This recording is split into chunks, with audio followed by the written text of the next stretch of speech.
So there's a great marketer Pat Flynn, who has a video that, at least one version of that video, is entitled "Every Failing Podcast Does This." The titles may change as people test them on YouTube or whatnot, but it's great marketing advice. Sometimes it's good to know the common pitfalls. And as I listened to "Every Failing Podcast Does This," I realized there's a lot of the same mistakes that authors make too. So I was just going to blatantly steal from Pat Flynn's video, "Every Failing Podcast Does This," but just talk about the author version of it.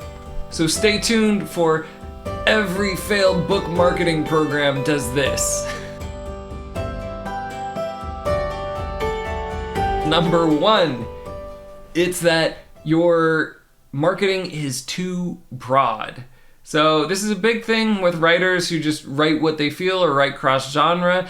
It's not that people won't read cross-genre stuff. It's that there's 2 problems that start out when you don't know who you're writing for and you haven't picked a niche. So the first problem that will just sink your book is you're not consistently delivering any kind of experience. You're just kind of wandering wherever. And while some people may wander along with you, it's kind of a hard pitch. Like if you're going to your friends like, "Hey, you want to go somewhere?" And they say, "Where?" And you're like, "I don't know, we'll just wander around." You will have some close friends who are up to that, but that's not going to have mass market appeal, right? If you do that in your book. So part of it is just like, you might not have a book that consistently delivers on its own premise. And there's a couple of books I can think about it. There's some classic literature that I stopped reading. Moby Dick, that switches from a framed historical narrative to Shakespearean soliloquy just because the author happened to be into Shakespeare, like get into Shakespeare in the middle of writing that book. And I'm sorry, I feel like that's trash, right? You stop delivering on the framed historical narrative. You reeled me in with "Call Me Ishmael" and gave me something else. And I don't care if it's got great themes, like you've got to be able to deliver on something. It doesn't mean you have to hit one note, right? You want to hit multiple themes, multiple perspectives on that experience, but you still have to know what the core experience is. Is it Abby Emmons? Oh, it wasn't. One of the BookTube channels recently reviewed why Marvel was awful and why it was better back in the day. I think some of those early movies weren't actually super exciting, but they were better than Marvel Phase 4 stuff. And one of the things she pointed out is like each of the like Iron Man, first Thor, first Iron Man, Thor, what was the other one? Anyway, I don't remember. But like, Captain America. Each of those movies you could sum up in a single word. And so I forget the words she chose specifically for each one. Like people have their own take, but like Iron Man, it's the selfishness, like the narcissism is something that he's always constantly fighting, and he faces different enemies. There's different themes. There's like character development that he deals with in a story arc of being the hero and realizing that sometimes even when he's trying to be the hero, he's part of the problem because he's a narcissist.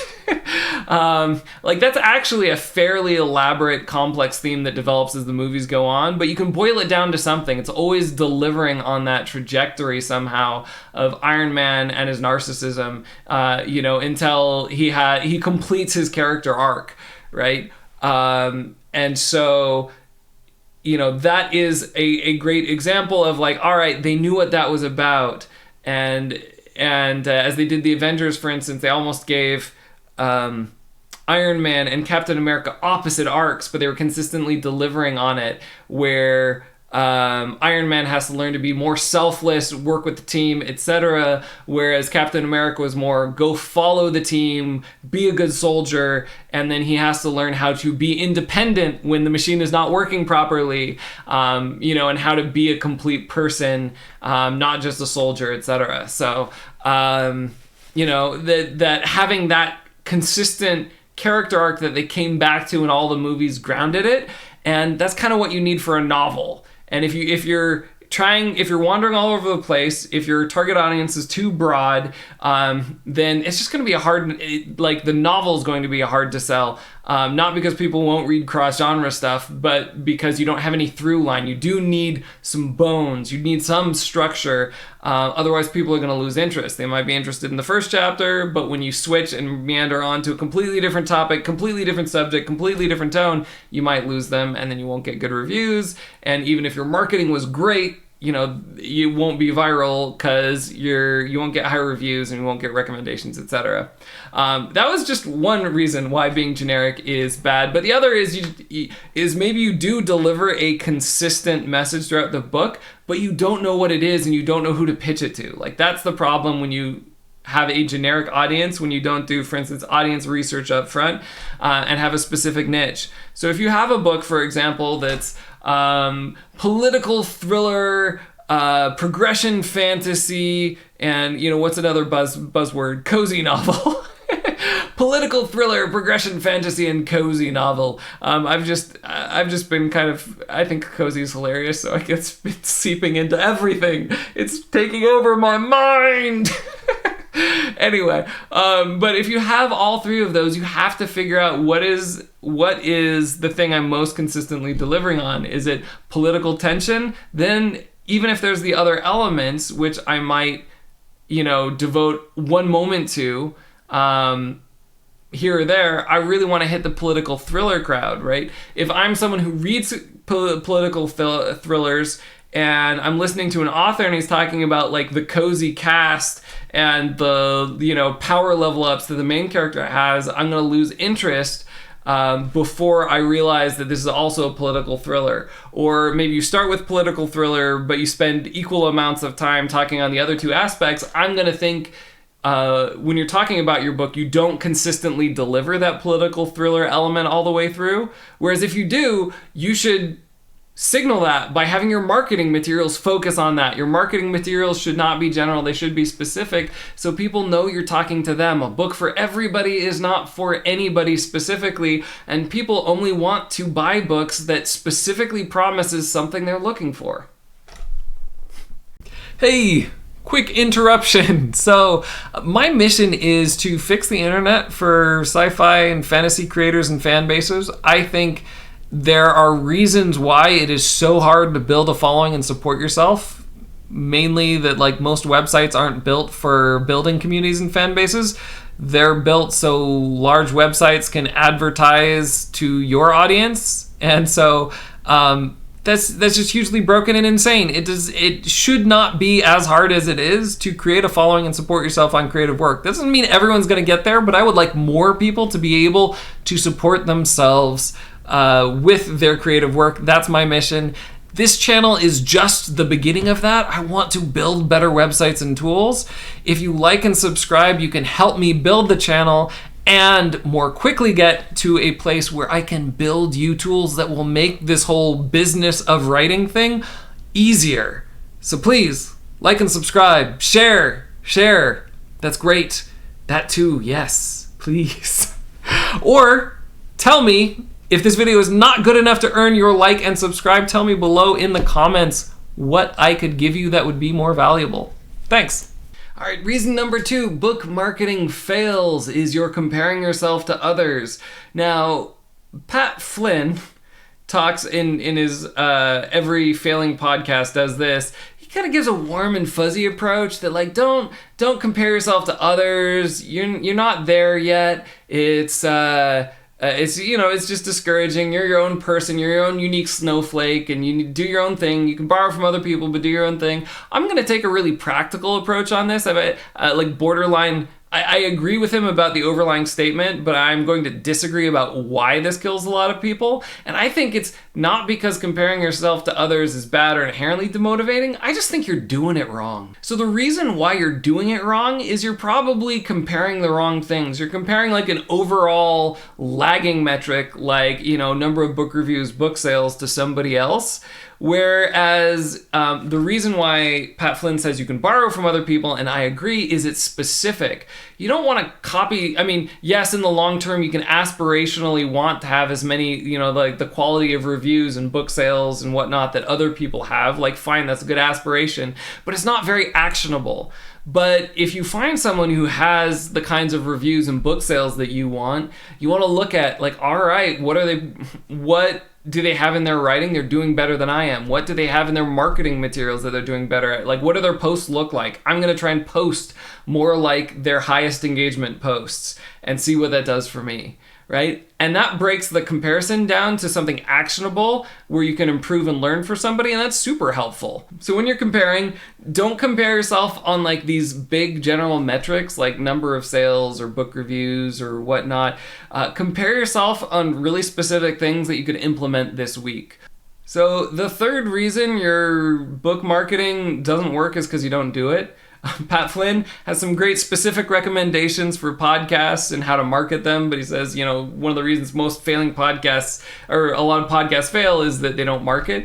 Well, it's pretty much true of authors. I think authors generally don't market, and really, I think behind this is the problem that most authors don't like marketing. They're artistic types, and they don't feel comfortable in the business side of things because they're just not used to it. And I think a lot of dislike of like marketing or the business side of books actually is the dislike of something that feels awkward, not because it's inherently evil or slimy, but it's awkward just because you're not good at it. Like, if I haven't skied in years and I only like took a few lessons, I was never good at it. If I were to get on the slopes today, I would feel awkward. Skiing, I guess it's a little early for skiing season, but I would feel awkward skiing and not good about the experience, not because like skiing is inherently bad, just because I am not experienced enough to get comfortable and enjoy it.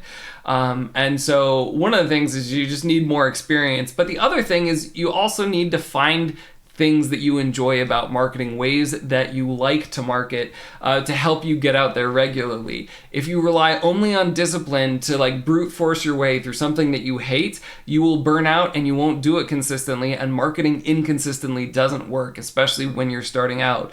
Like, book launches don't work for people who don't have platforms. You need to do the daily grind, or at least weekly grind, of building up a platform for a while, for months, for a year, probably building up an email list to make sure you have people who are willing to take some action, at least the minimal of like typing their email into your form and getting your newsletters, right? So you have to do some of those bare minimum things before you'll get the benefit of something like book launch. And so if you're gonna if you have to market, and you have to market regularly, find something you like about it.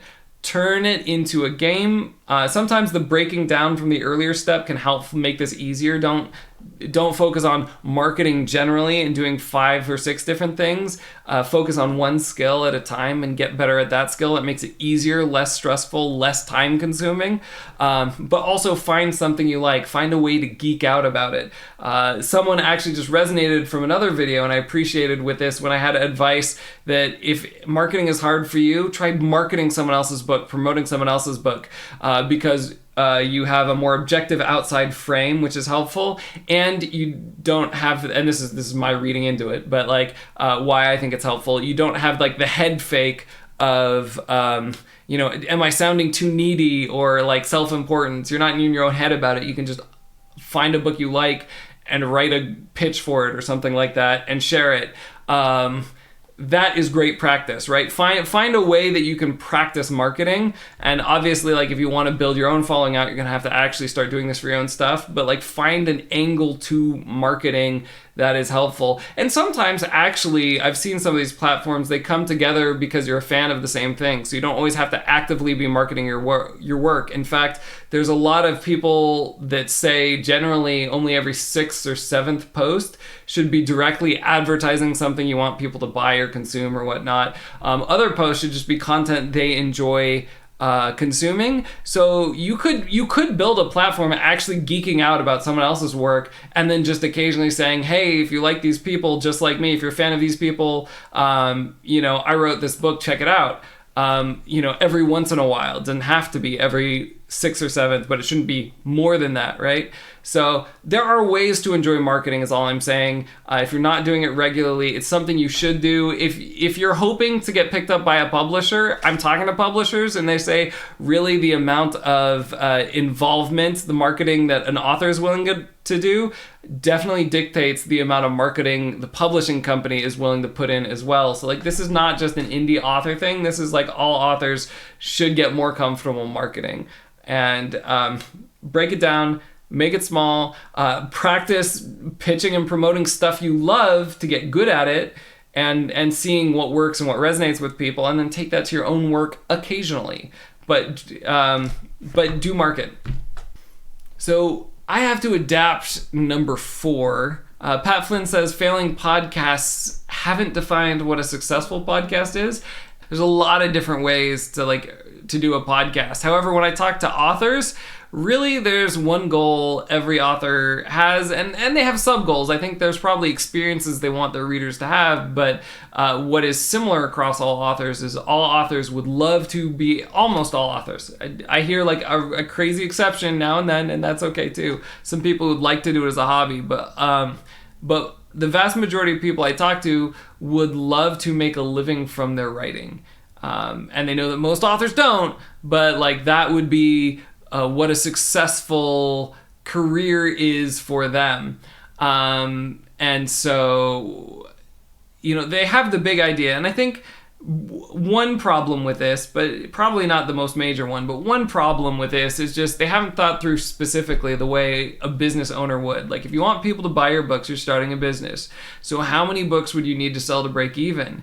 What is the size of catalog you would need, right? So how many books how many customers would you need buying how many books on average, right? So like it could be difficult to acquire 1 million people buying one book.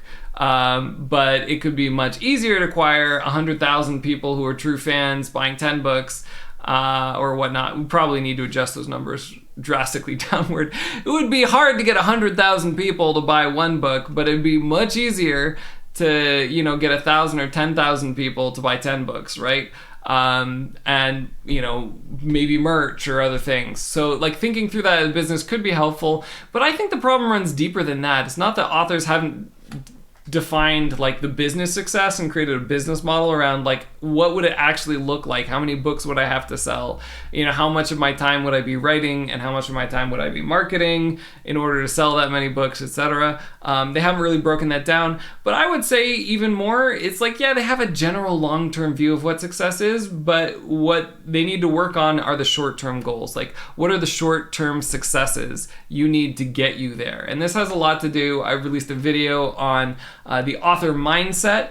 Like supporting yourself as an author is a long shot. And this is why I think it's helpful to steal from entrepreneurs a mindset of incremental change. And so if there's like a 2% chance that you will support yourself being an author, don't try and think, how can I write 50 times better to assure that I will have success as an author, right?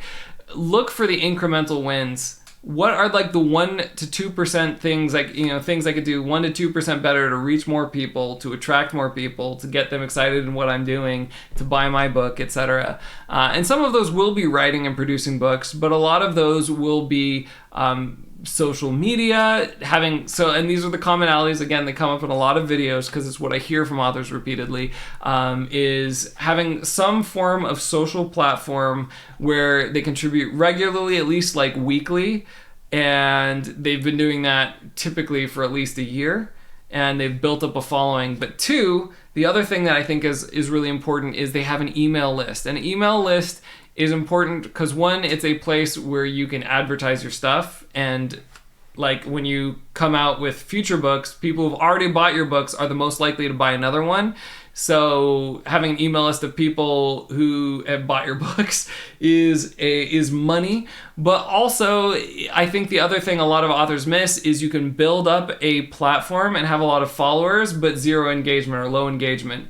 And so when it comes time to launch your book, you have people following your page, but no one clicks the link through to like buy your book. Whereas the nice thing about building up an email list is not only is it often comprised of people who've already bought your stuff if it's well organized.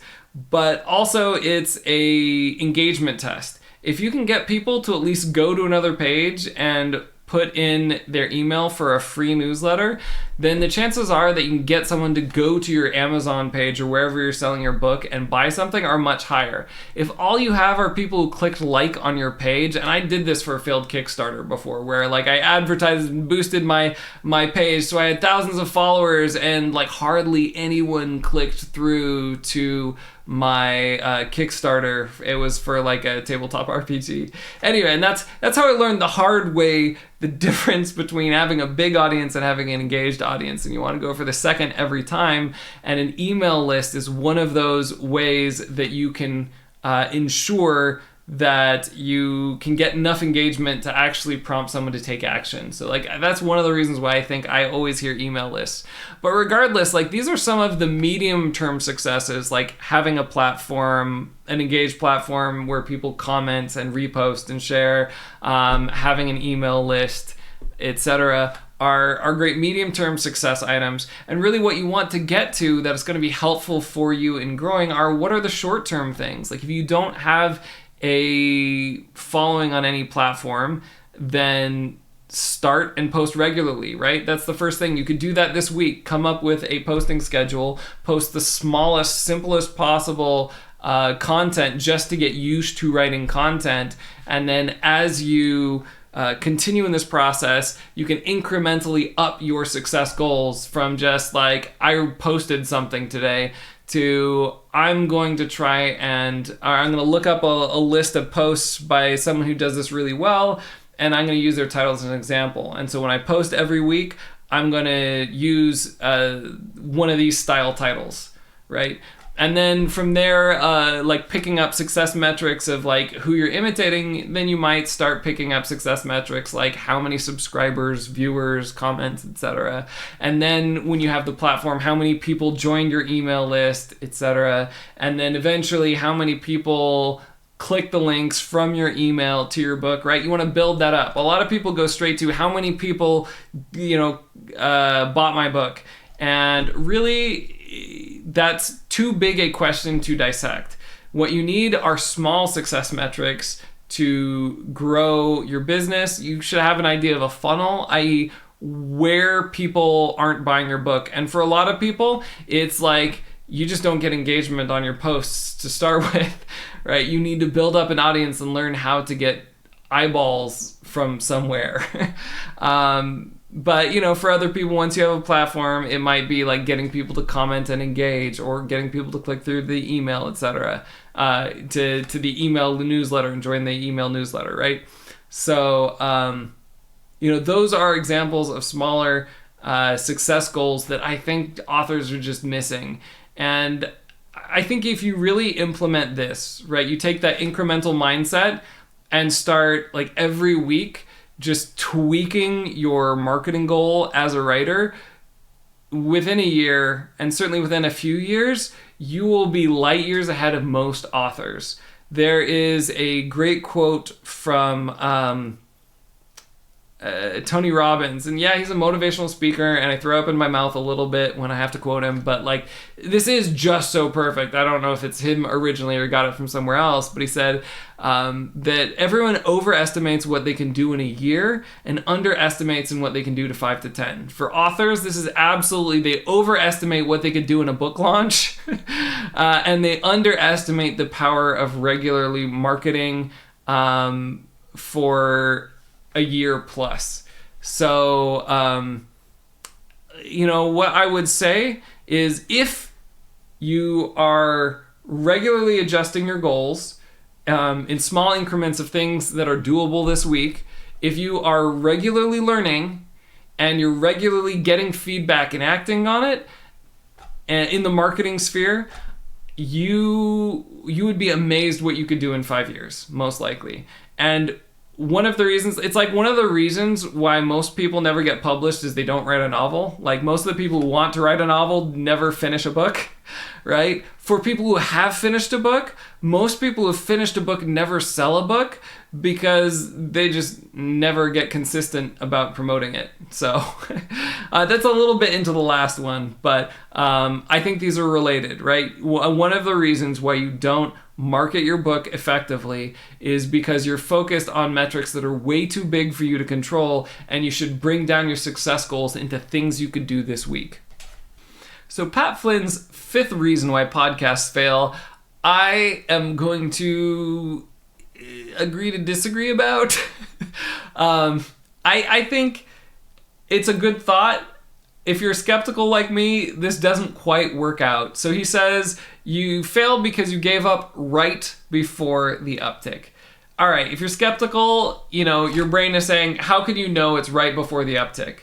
It could be years in advance. And so I think maybe that mindset that success could be right around the corner, that optimistic mindset actually probably is helpful. I think that's a kernel of truth to this, that studies have shown that while pessimists are more accurate about their current capabilities, optimists are more likely to try things, which means ultimately they're more likely to be successful. But the mindset that like, oh, my next breakthrough, the thing I'm working on, right? You have incremental, smaller goals. My breakthrough in writing better post titles could be tomorrow, could be today. I think that is a helpful mindset.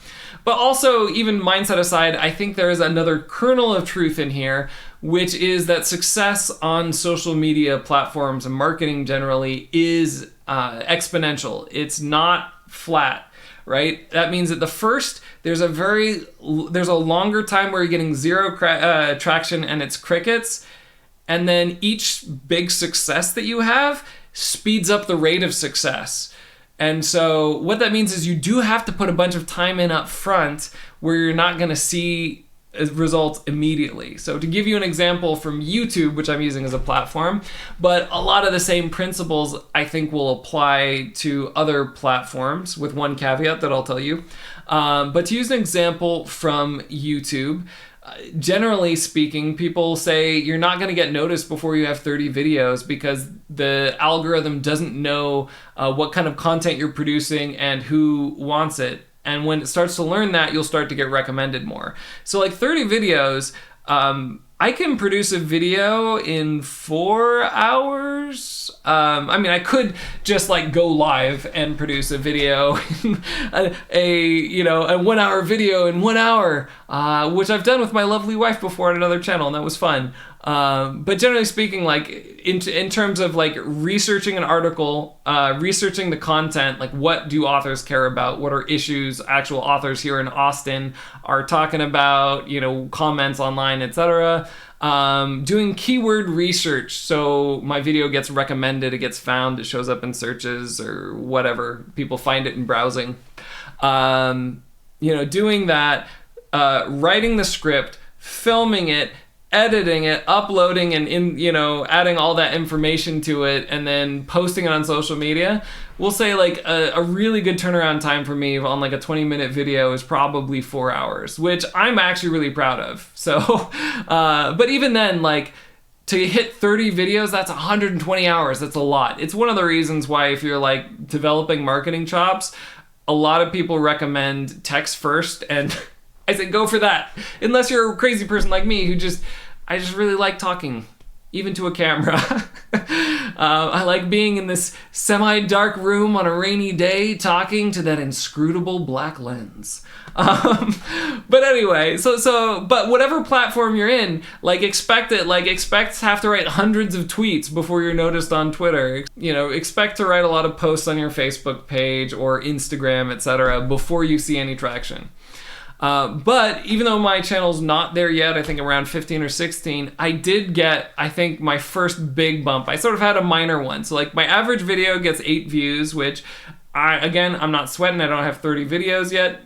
like this is a super young channel. This is a month old. I'm thrilled that I'm where I'm at, actually. And I had one video that had like 30 viewers, 2 subscribers. That was like a good bump. And so I'm like, okay, maybe I'll do more of that. But then I had a video from last week or early this week take off. It's the author mindset. Now, this is a subject that does come up a lot when I talk to authors. It's the problem where just about every author would love to make money and support themselves from their work, but they know it's a long shot. That dissonance is really discouraging, so I wrote a video on how entrepreneurs handle it, because they're in a similar situation. Most businesses fail. And so what is the mindset that successful entrepreneurs have that I think authors could adapt and would really help them, especially with the business side of things? You're on your own with the writer side of things. We don't talk about writing here, except for outlining. I have this blue sky area of like, there's a lot of things authors talk about. There's a lot of things they need. What are the things that resonate the most? And apparently this one resonated more than my average content. I'm not expecting most of my content to be recommended yet, but it still hit like 80 views and 6 subscribers and almost doubled my subscriber count. I'm in the double digits. But all right, I had to produce like, 15 plus videos to get here. That's still like over 60 hours of work. And some of those videos took me a week to get out as I was, cursing out my video editing software and trying to figure out things.